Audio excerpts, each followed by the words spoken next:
মাটিডৰাক বিশ্বাস কৰি খেতি কৰিবলৈ শিকক। মাটিডৰাই বিশ্বাস ভংগ নকৰে। আপুনি ভগৱানৰ ওপৰত বিশ্বাস ৰাখি কৰ্ম কৰক, ভগৱানে কেতিয়াও আমাৰ বিশ্বাস ভংগ নকৰে। এই তথ্যবিলাক আমি জানিব লাগিব। তাৰপিছত কৈছে যে সুগন্ধিত ধূপ, ঘিতৰ প্ৰদীপ, লক্ষে লক্ষে উচৰ্গিলা, পিষ্টক মোদক, নৈবেদ্য জতেক, মাধৱত নিবেদিলা। মনত ৰাখিব, ধূপ জ্বলালে গোন্ধ থকা ধূপ জ্বলাব দেই। কাঠি বেছি থকা দাম কম ধূপ লগাই লাভ নাই, কাৰণ ধূপৰ গোন্ধে প্ৰদূষণ বায়ু সংশোধন কৰে। সেইকাৰণে ভাগৱতত কি বুলি কৈছে, সেই যজ্ঞস্থলীত ব্যৱহাৰ কৰা ধূপবিলাক সুগন্ধি ধূপ লগাইছে। ভাল গোন্ধ থকা ধূপ আনিব। আমাক কিছুমানে কাঠি বেছি থকা গোন্ধ থাকক বা নাথাকক, দামটো কম হ'লেই হয় আৰু সেইটো নানিব, আনি লাভ নাই। কাৰণ গোন্ধ নথকা ধূপ লগাই আপুনি কোনো লাভৱান নহয়। গতিকে কম কাঠিয়ে হওক, আপুনি গোন্ধ থকা ধূপ আনি ঘৰৰ পুৱা গধূলি জ্বলাব, ঘৰখন প্ৰদূষণমুক্ত হ'ব। এই তথ্য আমাক দিছে। কি বুলি কৈছে, সুগন্ধিত ধূপ, গোন্ধ নোহোৱা ধূপৰ কথা কোৱা নাই, সুগন্ধিত ধূপ, ঘিতৰ প্ৰদীপ, ঘিউৰ চাকি জ্বলাইছে, লক্ষ লক্ষে উচৰ্গিলা, ভগৱানৰ ওচৰত উচৰ্গা কৰিছে, পিষ্টক মোদক, নৈবেদ্য জতেক, মাধৱত নিবেদিলা, যিমানবিলাক খাদ্যদ্ৰব্য সকলো ভগৱন্তক অৰ্পণ কৰিছে। গতিকে কৃতাঞ্জলি কৰি নমস্কাৰ কৰি জপিলা সহস্ৰ নাম, হাজাৰ নাম জপ কৰিছে, কৰি আছে স্তুতি, পৰি পৃথিৱীত কৰিলা বহু প্ৰণাম। মাটিত পৰি তেওঁলোকে ভগৱন্তক হাজাৰ নাম জপ কৰি আৰাধনা জনাইছে বা প্ৰাৰ্থনা জনাইছে। অনন্তৰে উঠি মহামনতুষ্টি, বকিলা পুনু পূজাক। তাৰপিছত পুনৰ তেওঁ মনৰ সন্তুষ্টি কৰি পূজা সেৱাত বহিছে। মাধৱৰ অংগ উপাংগ জতেক, পুজিলন্ত দাসম্বাক। এইটো হৈছে আমাৰ ৰূপ ধ্যান। আমি ভগৱন্তক উপাসনা কৰিবলৈ দুটা পদ্ধা দিছে, মুখে বোলা নাম, হৃদয়ে ধৰা ৰূপ, এতেকে মুকুতি পাইবা কহিলো স্বৰূপ। ভগৱন্তৰ নাম ল'বলৈ হ'লে আশ্ৰয় ল'ব লাগিব তেওঁ। শৰণে নাম দিব, ভজনে ৰূপ দিব। গতিকে আমি মৰিবৰ সময়ত এই দুটা আমি কৰি যাব লাগিব। জং জং অপি স্মৰণ ভাৱং তেজতে অন্তে কলে বৰম, তম তমেই বৈতি কৌন্তে সদা তৎ ভাৱ ভাবিত। হে কুন্তি সুত ধনঞ্জয়, যাবৰ সময়ত যি ভাৱনা লৈ যাবা, ভাৱনাৰ অনুকূল জন্মটো পিছৰ জন্মত ধাৰণ কৰিব লাগিব। শংকৰদেৱে তাকে ভাঙনি কৰিছে, মৰিবাৰ বেলা যাক চিন্তি মৰৈ নৰ, উপজিয়া পাৱে পাছে সেহি কলে বৰ। মৰিবৰ সময়ত আপুনি যি চিন্তা কৰি মৰিব, সেই ৰূপটো আপুনি ধাৰণ কৰিব লাগিব।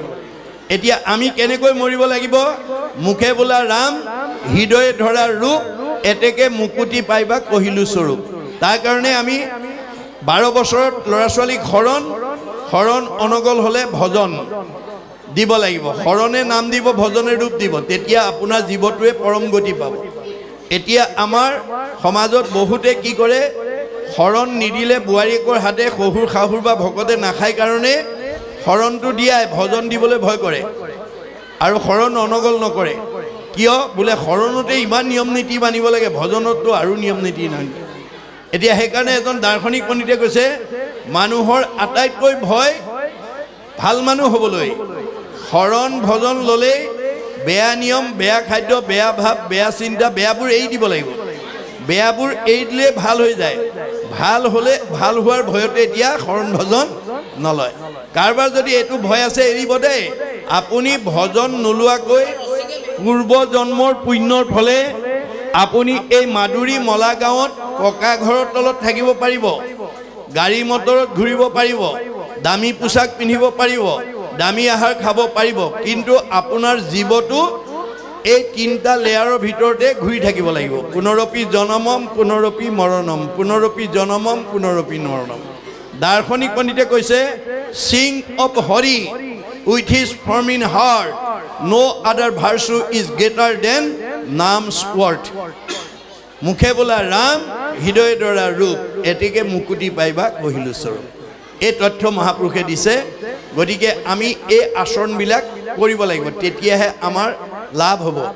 অৰ্জুনক কৈছে মোৰ ভক্ত যিটো নুহে ভিন্নতাৰ বুল মৰিবাৰ বেলা কৰে হিয়াকুল বিয়াকুল লোকে সোমৰাৱৈ বোলে বোলাৰাম হৰি তাক নুবুলিয়া মৰৈ আয়ৈ বাপ বুলি আজিৰ দৰে ভকতৰ সংগলৈ যি মানুহ নাহে যি ল'ৰা ছোৱালীক নপঠায় যি ল'ৰা ছোৱালীয়ে মুখত কৃষ্ণৰ নাম নলয় যি মানুহে মুখত ঈশ্বৰৰ নাম নলয় এই মৰিবৰ সময়ত কৃষ্ণ বুলি কোৱা বুলি ক'লেও ক'ব নোৱাৰে গতিকে মৰিবৰ সময়ত যি ভাৱনা লৈ মৰিব লাগে সেই ৰূপ ল'ব এতিয়া আমাৰ চতুৰ্থ স্কন্ধত পুৰঞ্জন ৰজাৰ আখ্যান এটা দিছে পুৰঞ্জন ৰজাই মৰিবৰ সময়ত ঈশ্বৰৰ নামটো লোৱাৰ বিপৰীতে ঘৈণীয়েকৰ নামটো ল'লে ঈশ্বৰৰ ৰূপটো চিন্তা কৰাৰ পৰিৱৰ্তে ঘৈণীয়েকৰ ৰূপটো চিন্তা কৰিলে মুখখন এনেকুৱা কাণখন এনেকুৱা নাকটো এনেকুৱা ইমান দিনে খুৱাই পিন্ধাই আছিলোঁ এতিয়া মই যামগৈ কোনেনো পিন্ধাব কোনেনো খুৱাব পঞ্চতংগত পুৰঞ্জনে স্ত্ৰী ৰূপ চিন্তিয়া মনত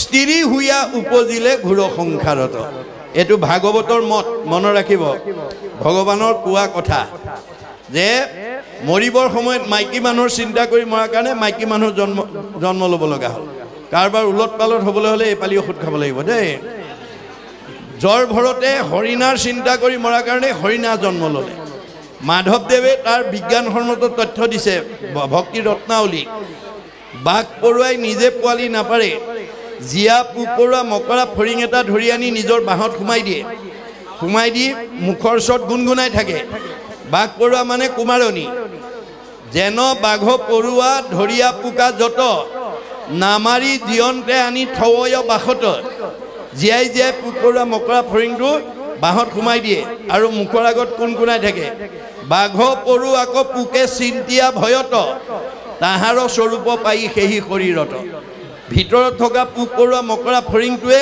ই এতিয়া মোক মাৰিব ই এতিয়া মোক খাব ই এতিয়া মোক বিন্ধিব বুলি ভাবি থাকে অহৰ্নিশে ভাবি থাকোঁতে থাকোঁতে তাৰ শ্বেপ আকাৰটো বাঘ পৰুৱালৈ ৰূপান্তৰিত হৈ যায় এহি মতে জীৱা যাক চিন্তিয়া থাকয় তাহাৰ স্বৰূপ সিটো অৱশ্যে পাৱে এই ধৰণে আমি যোনে দিনটো চিন্তা কৰি মৰিম তাৰ ৰূপটো ধাৰণ কৰিব লাগিব সেইকাৰণে আমাৰ এটা বদ্ধমূল ধাৰণাৰ পৰা মই সমাজক উদ্ধাৰ কৰাৰ কাৰণে মোৰ মত নহয় গীতা ভাগৱতৰ মত যে আমাৰ এতিয়া বহুত পিতৃ মাতৃৰ এটা বদ্ধমূল ধাৰণা আছে জনবিশ্বাস আছে লোকবিশ্বাস আছে কি ল'ৰা ছোৱালীক যদি মাছ মাংস ডিম নোখোৱাওঁ কেনেকৈ শক্তি হ'ব কেনেকৈ পঢ়া শুনাত পাৰিব কেনেকৈ স্বাস্থ্য ভাল হ'ব নাই মাছ মাংস ডিম খুৱাবই লাগিব কিন্তু আমাৰ আন্তঃৰাষ্ট্ৰীয় এটা বিজ্ঞান সন্থাই কি বুলি কৈছে what protein you will get from fish and flesh you will get more protein from homemade ghee and vegetables আপুনি মাছ মাংস ডিম খাই শৰীৰত যিটো প্ৰটিন পায় তাতকৈ আপোনাৰ ঘৰত বনোৱা ঘিউ আৰু শাক পাচলি খালে অধিক প্ৰটিন পায় fish and flesh spread disease only মাছ মাংসই আমাৰ শৰীৰলৈ বেমাৰৰ বীজাণু কঢ়িয়াই আনে আপোনালোকক এসপ্তাহ সময় দিছোঁ প্ৰমাণটো চাব 7 দিন পুৱা দুপৰীয়া গধূলি মাছ মাংস ডিম নিজেও খাই থাকক ল'ৰা ছোৱালীকো খুৱাই থাকক এসপ্তাহৰ পিছত দেহৰ খবৰ লওক গম পাই যাব বদ হজম গেছ বিষ ইত্যাদি ইত্যাদি কিন্তু নিৰামিষ গোটেই বছৰ খাওক নহয় প্ৰকৃতি জগতলৈ চালেও তাৰ উদাহৰণ দেখা পাওঁ বাঘ সিংহ মাংসহাৰী হাতী তৃণভোজী আয়ুস কাৰ বেছি হাতীৰ ধৈৰ্য কাৰ বেছি হাতীৰ এইটো যদি সঁচা হয় আমাৰতো মিছা হ'ব নেকি গতিকে আমি বিশ্বাসেৰে ল'ব লাগিব সেইকাৰণে মই বিভিন্ন ঠাইত কৈছোঁ যে আজিৰ তাৰিখলৈকে যিসকলে মাছ মাংস ডিম খাই আছে কালিৰ পৰা এৰি দিব নালাগে কিন্তু খাওঁতে ভগৱানক এটা কথা ক'বলৈ নাপাহৰিব কাৰণ আপোনাৰ হৃদয়তে ভগৱন্ত আছে সমস্ত ভূতৰে মই আছোঁ হৃদয়ত কি কাৰণে আছোঁ যাত ঋষি ভাৱনা জৈছ সিদ্ধি ভৱতী তাত ঋষি যোনে যেনেকৈ ভাবে তেওঁ মনৰ ভাৱনা তেনেকৈ পূৰণ কৰিবৰ কাৰণে আছোঁ গতিকে আপুনি খাওঁতে ক'ব হে প্ৰভু এৰিব পাৰিলে ভাল হয় খাইছে আৰু কিন্তু মনতে ঈশ্বৰক কৈ থাকিব প্ৰভু এৰিব পাৰিলে ভাল হয় এমাহ সময় দিছোঁ আপোনালোকক অতি হৃদয়ৰ পৰা অন্তঃকৰণেৰে ভগৱানক এই নিবেদন কৰক এমাহৰ পিছত আপোনাৰ মাছ মাংস ডিম খোৱাৰ হেঁপাহ নাইকিয়া কৰি দিয়ে তাকে নকৰি যদি একেবাৰে যোৱা সময়লৈকে আৰু কিছুমান বয়োবৃদ্ধ মাক বাপেকক ল'ৰা ছোৱালীয়ে সোধে দেউতা কি খাব মন গৈছে, মা কি খাব মন গৈছে, ৰুচি অনুপাতে কয়। কোনোবাই কয় বোপায়ো পাৰ মাংস অকণমান, কোনোবাই কয় হাঁহৰ মাংস অকণমান, কোনোবাই কয় খাচীৰ মাংস ইত্যাদি ইত্যাদি। আপুনি যাবৰ সময়লৈকে যদি মাছ মাংস খোৱাৰ হেঁপাহ এৰিব নোৱাৰে, জং জং অপিস্মৰণ ভাৱং তেজতে অন্তে কলে বৰম তম তমেই বৈতি কৌন্তেয় সদাতত ভাৱ ভাবিত। তোমাক মানুহৰ জন্ম দিছিলোঁ প্ৰাণী হিংসা নকৰি মোৰ ওচৰলৈ সংস্কাৰ কৰি আহিবৰ কাৰণে।